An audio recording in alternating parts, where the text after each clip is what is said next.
kibeho waratoranijwe, kibeho watumwe ku mahanga, Afurika yose nizibiririmbe, isi yose ivome Rwanda icyo yari yarabuze mu bantu. Kibeho ukwiye kuganwa n'abantu b'amahanga yose, kuko waratoranijwe, Afurika yose nizibiririmbe, isi yose ivome iwacu icyo yari yarabuze mu bantu. Kibeho murwa w'umwamikazi, kibeho waratoranijwe, kibeho watumwe ku mahanga, Afurika yose nizibiririmbe, isi yose ivome Rwanda icyo yari yarabuze mu bantu. Kristo akuzwe bavandimwe. Ukwezi kwa 11 kwa buri mwaka ni ingenzi cyane mu mateka ya Kiliziya y'u Rwanda, cyane cyane ko ku itariki 28 z'uku kwezi nyine mu 1981 amabonekerwa yatangiye kwamara mu Rwanda, bavuga bati Bikira Mariya yabonekeye i Kibeho.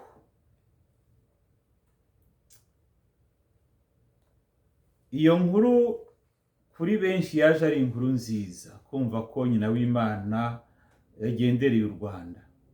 Ku bandi nk'uko bisanzwe muri Kiliziya, cyane cyane abatekereza babwira ko batekereza cyane, atangira bakibaza, abandi bati wenda ni ibinyoma, abandi bati wenda ni ibintu Nyagatolika bari guhimba, bavuga ngo Bikira Mariya yabonekeye. Noneho abandi bakavuga bati hari wenda abo bana bahanzweho na roho mbi. Imyaka ribaye 40 Bikira Mariya abonekeye mu Rwanda. Ntabwo ndi busubire mu kwamabonekerwa yagenze, nubwo ngiye kuvuga ibitekerezo by'ingenzi. Abashaka gukurikira uko amabonekerwa yagenze nabisobanuye muri video imaze umwaka ahari iri kuri iyi chaîne YouTube yanjye. Nukwandika gusa ngo amabonekerwa y'Ikibeho Padiri Apollinaire Ntamabyariro kuri YouTube yanjye, mugahita mubona ikiganiro nagiranye n'umunyamakuru Jaime kirekire gisobanura ibyo amabonekerwa. Yewe uyu munsi ndagaruka ku ngingo zindi, ni ukwibaza ngo ariko se koko Bikira Mariya yabonekeye Kibeho koko, cyangwa wenda ni imitwe?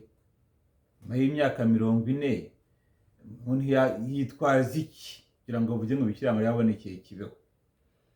Nibyo rongera ngo tuganireho ku buryo biri budushobokere, ariko mbere yo kwerekana impamvu Kiliziya ishobora kwemeza ko amabonekerwa ariyo cyangwa ko atariyo, nawe bikagufasha kuza kwirebera niba nyine bihuye n'ukuri. Ngira mu mazina gusa amatariki y'ingenzi, kuko ngo ugiye mu ishyamba atazi aca inkoni atazi. Ikibeho twe tubivuga nk'abantu twari turiho, ariko hari ubu ngubu abagize abanyarwanda benshi ni abavutse nyuma ya 81, ni ukuvuga ngo ni abakiri bato ku buryo bakeneye no kumva amateka ibonekerwa ry'Ikibeho.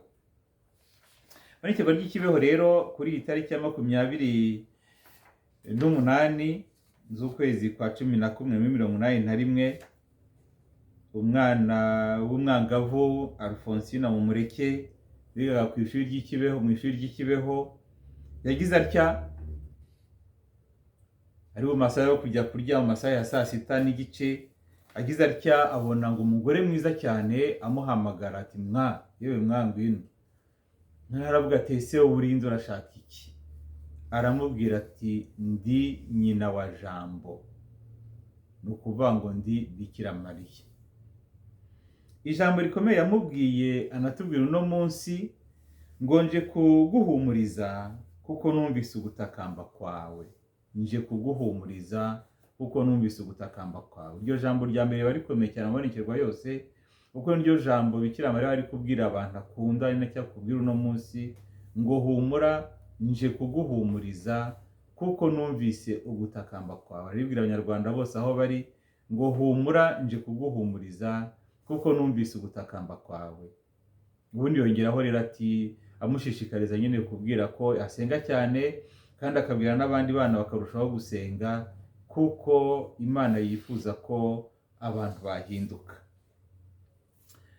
Agitangira kubonekerwa abandi ntibabyemera, bavuga ati uriya mwana agomba kuba yahanzweho, cyane cyane ko ari umwana ukomoka za Kibungo, buriya bigomba kuba ari udushitani tw'iwabo. Ndetse bamwe batangira kumera nabi, abamucisha bugufi, abagira bate, bakavuga bati twe tuzemera ko ibonekerwa ari ryo koko, nihabonekerwa undi muntu wundi wenda wagirirwa icyizere cyane, undi mwana wenda usenga cyane tuzi. Guhera ku itariki ya 12 z'ukwezi kwa Mbere 1982, Nataliya Mukamazimpaka nawe atangira kubonekerwa. Nataliya kubera ko yitondaga cyane, akaba umwana wabona ukunda gusenga, bahise bavuga bati buriya uriya we rwose noneho bishobora kuba ari byo. Ntibyagarukira aho ngaho. Ku itariki ya 2 z'ukwezi kwa gatatu 1982 nibwo uwabipingaga cyane witwa Marie Claire Mukangango wapingaga cyane abonekerwa, ndetse akajya ahatira abandi bana rwose gusa nk'abaserereza abo bana bavuga ko babonekerwa, nawe arabonekerwa. Akimara rero kubonekerwa baravuga ati noneho bya bintu birakomeye, niba na Maria Clara ariwe mukuru nawe ashobora kubonekerwa, ni ukuvuga ngo ibintu koko birakaze. Mubitse ko Maria Clara yari mukuru koko, nk'uko yatangiye kubonekerwa afite 21, mu gihe Alphonsine nawe afite 16 y'icyabonekerwa, naho Nataliya Mukamazimpaka afite imyaka gusa 17. Urumva rero ko Maria Clara yari mukuru ku buryo yashoboraga nyine wa mugani gushyira abandi bana bose mu gikundi cye cy'abarwanya amabonekerwa. Ubwo rero inkuru itangira kuvugwa mu kwa gatanu, kuri 31 z'ukwa gatanu, abantu baza ari benshi. Kuri 15 z'ukwa munani 82 nanone abantu baza ari benshi cyane, ku buryo noneho batangiye gutekereza bagomba kuhubaka agapodiyumu, bakagena n'aho abantu bazajya babonekererwa, bazajya bahurira, noneho n'aho abana bazajya babonekererwa. Bavuga rero amabonekerwa yatanze butumwa ki? Butumwa ndavuga amagambo make kubera ko ari kinshishikaje cyane kuri uno munsi. Ubutumwa bwa mbere ni uguhamagarira abantu gusenga. Ubwa kabiri ni ukubwira abantu ko bagomba gusenga nta buryarya no guhinduka. Ubwa gatatu ni ukurushaho gukunda ishapure ya rozari, ariko no kwiga ishapure y'ububabare bwa Bikira Mariya, kandi abantu bakanayivuga. Iyo shapure yarigishijwe mu Rwanda n'uwitwa Nyakubahwa Tereza Kamugisha, wari umukuru wa mbere w'ababikira b'abene bikira, mama mukuru wabo. Mu mabonekerwa yagiranaga na Bikira Mariya, ntawe yose amabonekerwa yihariye yagiranaga na Bikira Mariya, yanyuraga ahantu akavuga ati yaje guhabwa iyo shapure yari yaribagiranye muri kiliziya ariko yahozeho, ayigisha bene bikira bakajya banayivuga, n'abakuzi bakajya bayivuga, ariko nyuma iza gusa nk'iyibagirana. Uwo mubyeyi mama Nyakubahwa, ngiye mvuga nti yaba abene bikira bihagurukiye, uriya ni umutagatifu rwose, bagombye kugira ikintu bakora kugira ngo urwo rw'abatagatifu. Ngo abene bikira bamaze kureba kuvuga iyo shapure, arababwira ati mubyihorere, Bikira Mariya nyibwire ko azagaruka kuyigishiriza abanyarwanda.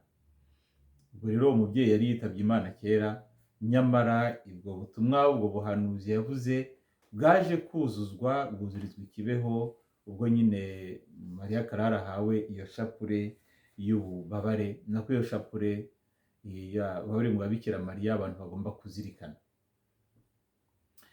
Ubutumwa bundi rero ni uko hagomba kubakwa shapere. Ubutumwa bundi ni ugusiba, noneho no gukora ku buryo abantu bahinduka bakabaho mu buzima butagira uburyarya.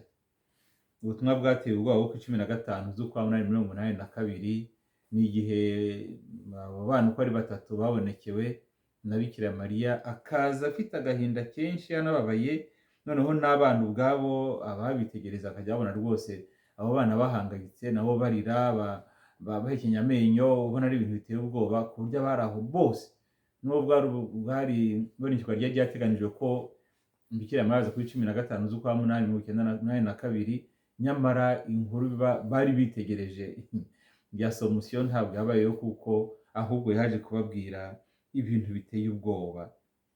Yarabwiraga ati abana ko yeretse abana, yaberekaga ibiri kuba, akabereka imitwe batemye ku bihimba, akabereka inyanja rwose y'amaraso, akabereka abantu barimo bicana, akabereka imirambo yateranywe ku musozi yabuze na gihamba, akabereka ibintu bibi cyane byinshi, noneho akababwira ati ni ukuri nimusenge cyane nta buryarya, kugira ngo ibi byago bitazabagwirira, kandi mubanire ubumwe mu Banyarwanda.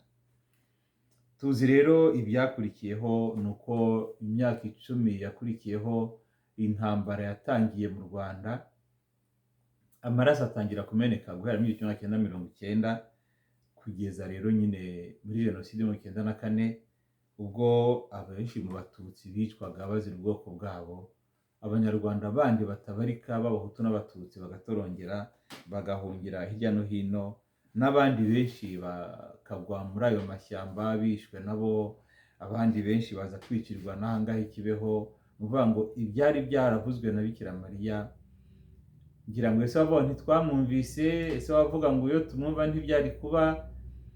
Hari n'abitwaza bati Abanyarwanda bari bo bakristo ba mbere muri Afurika, ari bo benshi, nyamara nibo bicanye cyane kurusha abandi, buriya yari ivanjiri y'inyuma gusa. Hari n'ibitabo byanditswe bavuga bati nuko batakiriye ivanjiri neza bariya abantu, niyo mpamvu bahindutse ibikoko. Yewe ndavuga nti ivanjiri ni inzira y'urugendo tugomba kunyuramo, nta uzabeshya ko yamaze kuyicengera 100% azaba ari umubeshyi, cyangwa uzavuga ko yamaze kumuhindura ku buryo nta shitani idashobora kumushuka yaba ari umubeshyi. Ariko ikindi gikomeye ni uko byoroshye cyane guteranya abantu b'abakene kugira ngo bashobore gusubiranamo. Icyanyuma mbabwira ni uko abo babivuga kenshi babivugira baba bari mu Rwanda cyangwa se bari hanze yarwo, ndavuga nk'abazungu n'abandi, ariko akenshi tuba twiyibagiza ko intambara zikomeye zabaye ku isi zakozwe n'ibihugu by'abakristo. Intambara ya mbere y'isi yose n'iya kabiri y'isi yose yishe miliyoni zitabarika z'abakristo, kandi ari abakristo bicana hagati yabo. Sinjya kuvuga intambara z'amadini zabayeho, sinjya kuvuga intambara y'imyaka 100 yabayeho, intambara zo mu mateka nini, sinjya kuvuga ubukoroni, sinjya kuvuga gutsemba abasangwa butaka bo muri Amerika zombi. Ibyo byose urebye byagiye bikorwa n'abitwa abakristo. Byatumye Papa Benedicto wa 16 avuga ati burya ubukristo ntabwo ari rusange, ubukristo ni umuntu ku giti cye, noneho uko ashoboye ukagenda uhindura umwe, ariko ntukavuge ngo ubukristo ni rusange. N'ibyo mu Rwanda ngiye mbifata muri uwo murongo, ni ukuvuga ngo ntitukitwaze ngo ni ukubera ko abantu batakiriye ivanjiri cyangwa nuko batayumvise.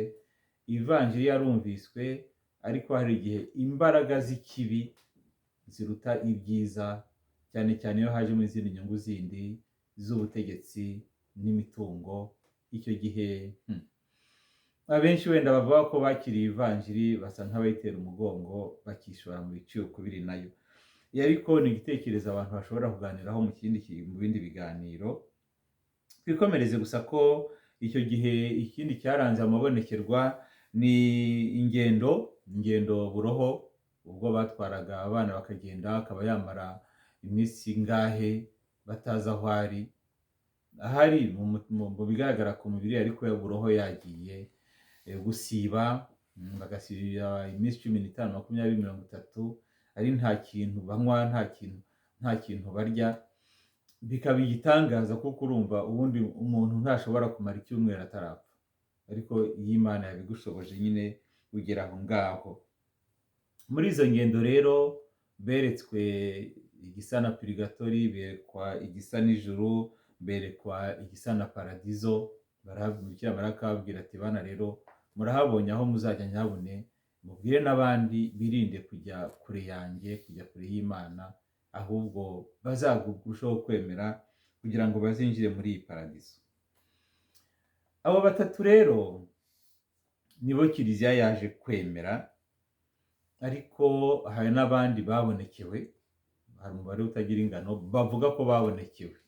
Kugira ngo mbibutse ko nyuma y'imyaka nk'itatu abavuga ko babonekeye Kibeho hari abantu 33 bavuga ko babonekewe.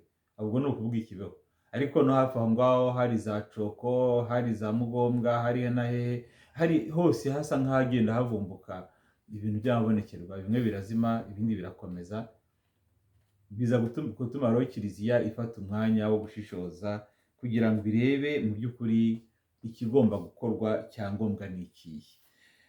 Aho rero niho ngewe hashishikaje no munsi, ni ukuvuga ngo ni kuki amabonekerwa y'Ikibeho kiliziya yo mu Rwanda yemeye ko ayo mabonekerwa ari ukuri, umunsi ibyemera ikabyemerana na kiliziya y'isi yose, kuko igihe Musenyeri Misago Augustine wo ku Gikongoro atangaza ko ibonekerwa ry'Ikibeho rwose ryabaye ibonekerwa ry'ukuri, ko Bikira Mariya yabonekeye abana batatu nk'uko maze kubavuga haruguru, kandi bakabyemeza ko ryahiriye muri 91 rigeza muri 81, mumbabarire, rigeza muri 89, ubwo nyine Alphonsine asezerwaga na Bikira Mariya, akabyemeza ko 29 z'ukwezi kwa gatandatu mu mwaka wa 2001, abyemeza icyo gihe ni Vatikani byahise bitangazwa, kuko mu kubyemeza yari yabanje kugisha inama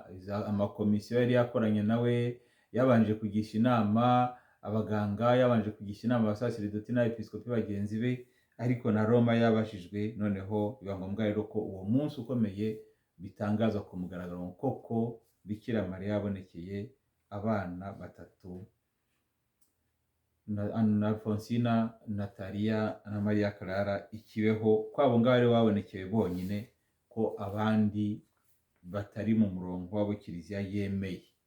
Rero ikibazo rero cyatuzinduye ni ukwibaza ngo iyo kiliziya ijya kubyemeza ubundi igendera kuki, ifatira he kugira ngo yemeze ko ayo mabonekerwa ari ukuri.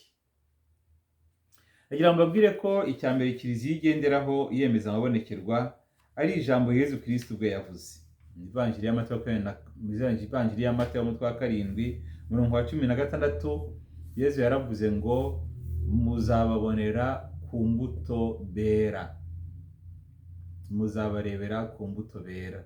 Noneho kiliziya igenda rero iyagura kugeza ubwo nyine ivuga iti ingingo zigomba kugenderwaho mu by'ukuri zaba izihe kugira ngo twemeze rwose ko iribonekerwa ryo cyangwa se ko atari ryo. Ni ibintu byo kwitonderwa, bifata igihe kirekire, kuko nyine bisaba ubushishozi kugira ngo izo mbuto mu by'ukuri ngira ngo zigaragaze, bisaba igihe kirekire gihagije rwose. Gituma bisaba igihe kirekire gihagije ni uko kiliziya iba igomba kugira ubushishozi. Kiliziya rega yaciye mu bintu byinshi, yabonye ibipfa n'ibikira, yabonye ibintu byinshi ku buryo hashobora kuzamo n'abiyita ab'Imana kandi ari se ikibu bakoresha, turabizi kuko nako Petero Mutagatifu arabyandika ngo na Sekibi ishobora kwigiramo marayika w'urumuri.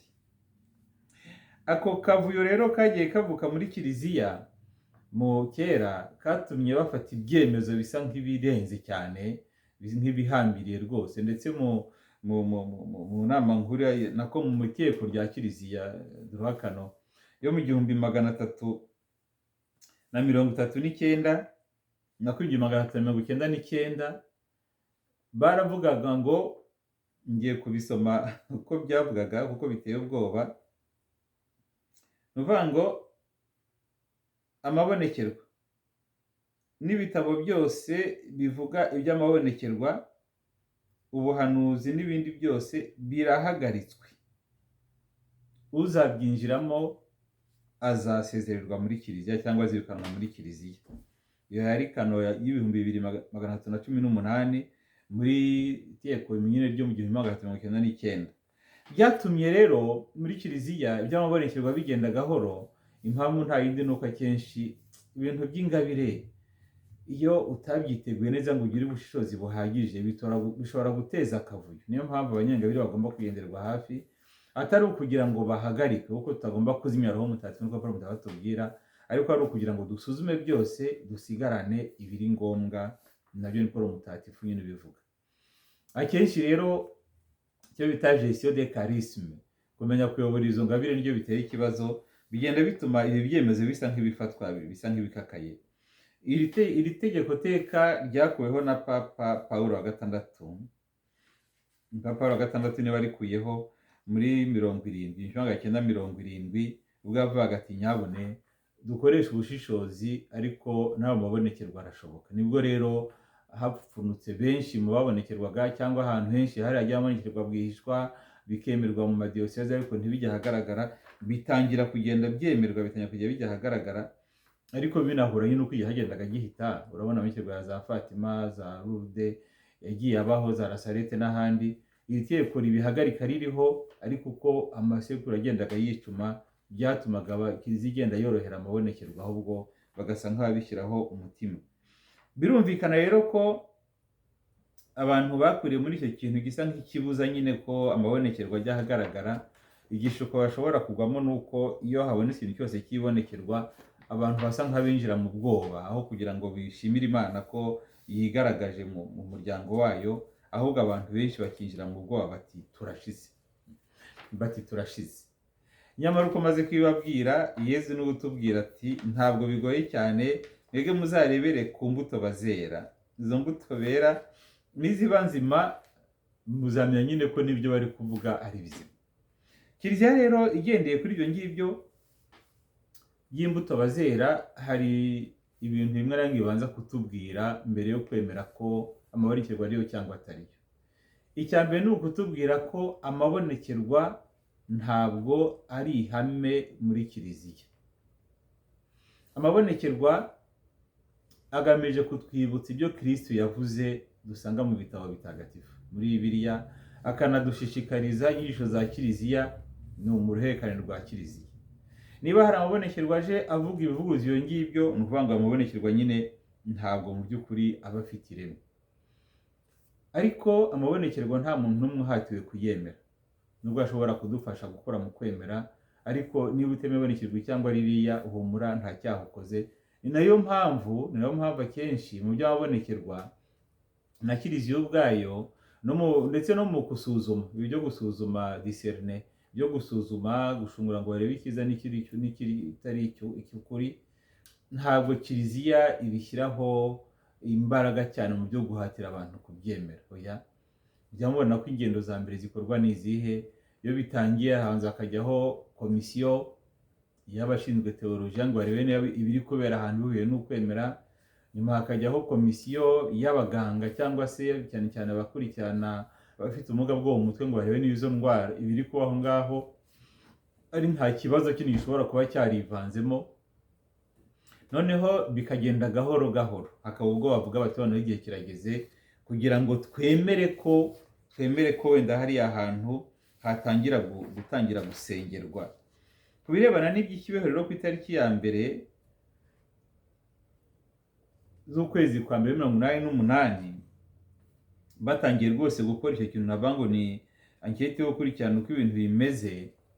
Musenyeri wa Archevêque ya Kigali icyo gihe yeguriye u Rwanda Bikira Mariya, noneho asaba Padiri Misago waje kwa Musenyeri wa Gikongoro nyine ngo akurikirane ibiri aho ngaho. Bashyiraho rero komisiyo nyine yo gukurikirana iby'ikibeho ndetse no kubishakira imyanzuro. Ariko hagati aho ngaho nyine bari bemeye ko aho hantu abantu bazajya bahasengera. Musenyeri Gahamanyi wari umusenyeri wa Diyosezi ya Butare na Gikongoro icyo gihe yemeye ko abantu bakoreraho ingendo. Chapelle yaratangiye kubakwa, ahantu h'amabonekerwa haratangiye kubahirizwa, ndetse ubona ko hari ibimenyetso bigenda bigaragaza ko hari imbuto ziri kwera. Izo mbuto rero zeze ikibeho zikomeye ni izihe? Zihuye rwose n'izo Kiliziya itubwira, kuko Kiliziya iratubwira ngo aho hantu habera amabonekerwa ni ukubanza kureba niba ubutumwa bwabo buhuye n'ibyo Kiliziya ivuga, n'imyitwarire y'ababonekerwa ihuye n'ibyo kiliziya isaba. Ukavuga ati ese abo bavuga ko babonekerwa koko ni abo kwizerwa? Hariho niho haza nyine ingingo nyinshi zirimo biriya amaze kuvuga mu kanya. Nuko ese mu by'ukuri abo bantu ni bazima, nta burwayi yaba afite mu mutwe cyangwa se umubiri ku buryo ashobora kubona n'ibitari Imana akabona ibindi? Ese iyo umurebye ubona nta nsumbane yifitemo ikiribure ku buryo iyo umurebye uko ubona ahagaze neza, ubwenge, umubiri, ingingo ze, ubona nta kintu cy'ikibazo afite mu buzima busanzwe. Noneho ni ukureba rero ubuzima bwe n'uburyo abaho, urabona hari aho bihuriye. Iyo bitari guhura nyine biba impamvu yo gushidikanya. Ntibivuga ko ubonekerwa adashobora gukora ibyaha ndetse wenda binakomeye. Ukubonekerwa ntabwo ari ubutagatifu. Ukubonekerwa ni ikimenyetso cy'uko Imana yaguhisemo kugira ngo uhabwe ubutumwa bushobora kugenera abandi. Bishobora kugufasha kwitagatifuza, wakwibeshya ukaba nk'abandi bose. Ariko nabyo ni ukureba niba umuntu yarabonekewe nyine nyakuri, ariko nyine akitwara uko abonye, nyine bigira aho bihagararira. Ese iyo urebye ibimenyetso biri kwigaragaza ni bizima cyangwa biri nk'uruvangavange ku buryo na Sekibi ashobora kubyivangamo? Kugira ngo mbibutse ko burya isoko z'ubumenyi bwacu ni eshatu. Roho Mutagatifu ashobora kugushishikariza kumenya iby'Imana, ubwo ni ubumenyi nyine buturutse kuri Roho nyakuri. Ubuzima bwacu, kamere yacu, ubwenge bwacu Imana yaduhaye bushobora kudufasha kumenya, ariko na Sekibi ashobora kubyivangamo. Byose rero ni ukubireba, ese ibiri kubaho ngaho nta ruvange rurimo. Ese ubutumwa batanga ni ubutumwa bucengeye rwose cyangwa ni ubutumwa bw'inyuma bumeze nko kwikiza cyangwa se kurangiza umugenzo? Ibyo rero iyo birangiye agaruka ni ukuvuga ngo ni ibihe bimenyetso bidasanzwe byagiye byigaragaza. Bishobora kuba ari ibimenyetso rero bidasanzwe, hashobora kuba ari izuba, hashobora kuba ari inyenyeri, hashobora kuba ari ukwezi. Mbese bya bintu dusanga Ivanjiri ya Matayo 25 aho 21-25 aho batubwira mu by'ukuri bya bimenyetso byo bizaranga umunsi w'imperuka. Hari n'ibimenyetso bindi bijya bizamo rero. Abagira amatsiko, hari igitabo mfite cyiza cyane cyitwa Joachim Bouffret, Les phénomènes extraordinaires dans la vie mystique, muri 1992. Iki gitabo Les phénomènes extraordinaires dans la vie mystique cyerekana ibimenyetso byinshi bishobora kubaho mu bijyana n'abagiragirwa amahirwe yo kwinjira mu buzima buroho. Hari rero ibishobora kuzamo, hari guhaguruka ukava ku butaka ukaguruka. Hari ibimenyetso bya bindi ibikomere 5 bya Yezu. Hari ibimenyetso biranga ugushyingiranwa na Nyagasani Yezu, hari impeta, hari urugori, hari indabo, hari impumuro z'indabo nziza, hari ukumenya rero kubona n'ibintu bidasanzwe, ibimenyetso bigaragara mu ijuru, hari amavuta, hari amazi, hari amaraso, haza n'ibintu byinshi. Noneho muri iki gitabo rero cya Joachim Bouffret arasa nk'ubisesengura. Ibi byose rero bigenda byigaragaza, bwa bimenyetso bwose bagaragaye ikibeho muri iriya komisiyo yari yashyizweho, nako ziriya komisiyo zombi zagombye kubyinjiramo zirabicengera byose kugira ngo zirebe ibyo bimenyetso byagiye bihaba niba koko bihuye n'izo phénomène mystique zishobora kwigaragaza, cyangwa se umuntu wenda akaba ashobora kubigira ariko wenda bidakomotse no kuri Roho Mutagatifu, kuko na Sekibi ashobora kugira ibyo agaragaza. Ibyo ni ibimenyetso bareberaho, ariko igikomeye cyane, ikimenyetso gikomeye cyane abahanga bagenderaho ni icyo na Yezu Kristo ubwe yakoze, kuza muri iyi si gukiza abarwayi.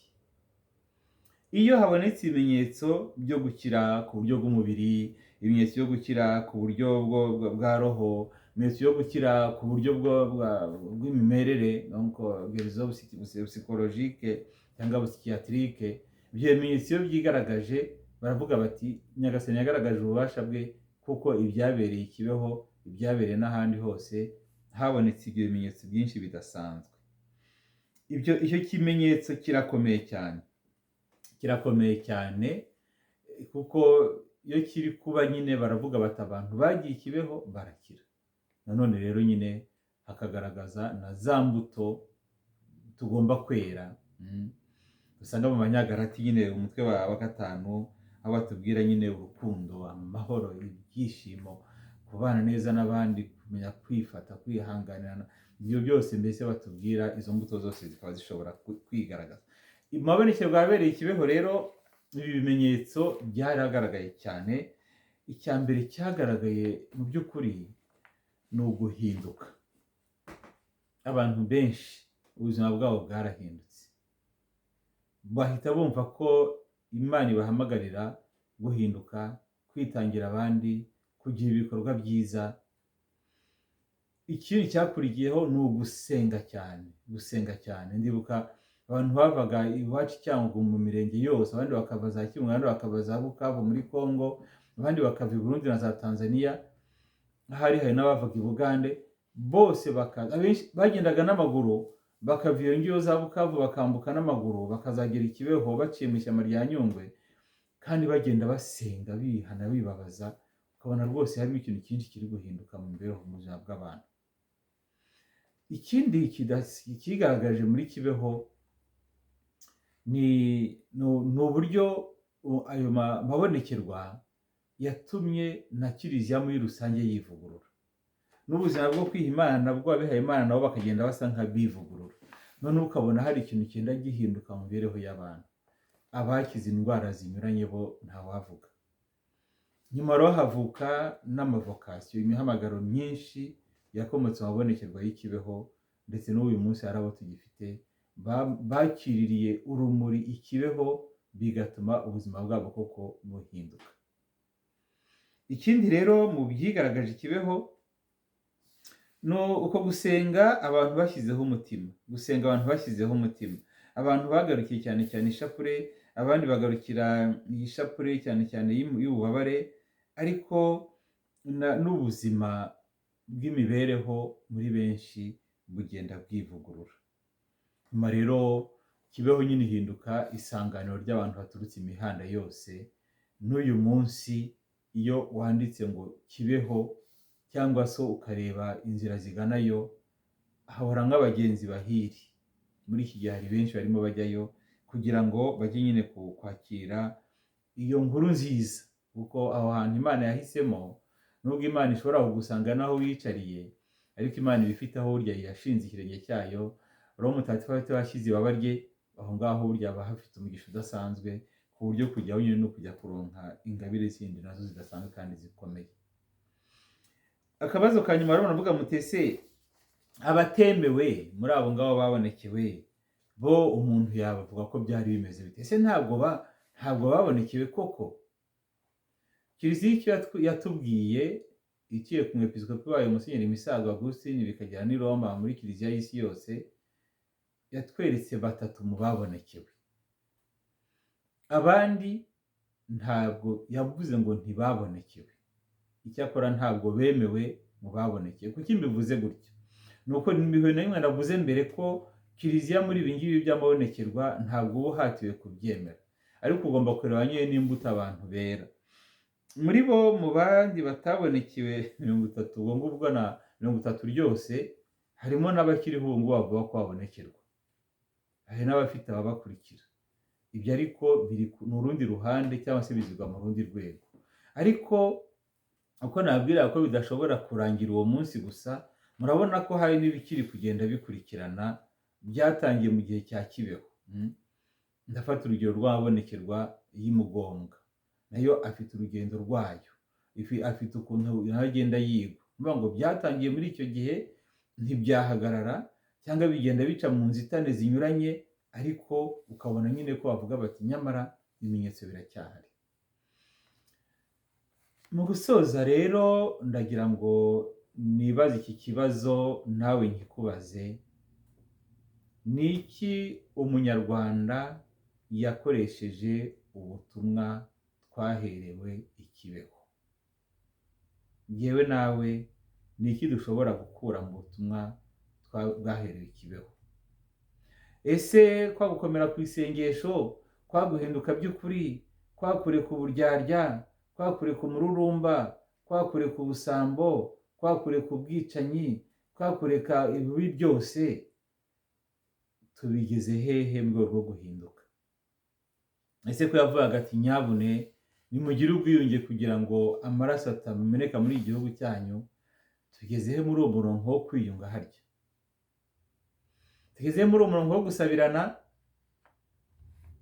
tutavanguye uyu cyangwa uriya? Mu butumwa bw'ikibeho bwakumariye iki, bwamariye iki? Reka mvuge ko jyewe kimwe na Kiliziya y'u Rwanda, Kiliziya y'isi yose, jye nemera ko Bikira Mariya ko yabonekeye Kibeho, maze kubereka n'ibimenyetso bihuje n'ibyo bagenderaho, ababyemeza n'abidushishikariza, kandi maze no kubereka uburyo bihuye rwose n'umugambi w'Imana. Bikira Mariya yaje kutwiyereka abayuzuza wa mugambi yatangiriye rwose i Nazareti, ubwo yafataga urugendo akajya gusura Elizabeti wari mukuru, wari utwite, na Bikira Mariya afite agasoro ka Yezu muri we, akagenda amugana. Noneho Elizabeti akavuga ati mbikesha iki ngo nyina wa Nyagasani angenderere? Ivanjili ya Luka umutwe wa mbere, mbikesha iki? Muri iyi minsi ya nyuma rero agumya kutugenderera kubera iki? Kubera ko abona ko ikibi kiri kurushaho kwiganza, kubera ko abona ko abahakana Imana bagenda barushaho kuba benshi, kubera ko abona ko inyigisho z'ubuyobe naho zigenda zigarurira imitima ya benshi, kubera ko abona ko hari abana benshi bakimukeneye n'abandi bakeneye guhumurizwa, nk'uko abitubwira ati nzanywe no kuguhumuriza kuko numvishe isengesho ryawe. Iryo jambo rya mbere yabwiye Alfonsina mu Mureke i Kibeho mu ntangiriro, aha ari kubwiye nanjye yarimbwiye ngo nazanywe no kuguhumuriza kuko numvise ugutakamba kwawe. Komera rero ku ishapure ya rozari, komera ku ishapure y'ububabare bwa Bikira Mariya, usenge ubutaretsa, igitambo cya misa kikubereye isengesho rikuru, maze dusabire igihugu cyacu, dusabire umunyarwanda aho ari hose, dusabire amahoro imitima yacu, turushaho kwisunga Bikira Mariya nyina wa Jambo waje kutwiyereka aciye i Kibeho. Bikira Mariya uwo nguwo nyina wa Jambo adusabire, nawe kandi muvandimwe ukurikira iki gitaramo kano kanya agusabire. Urakizihirwa n'inganzo z'abahanzi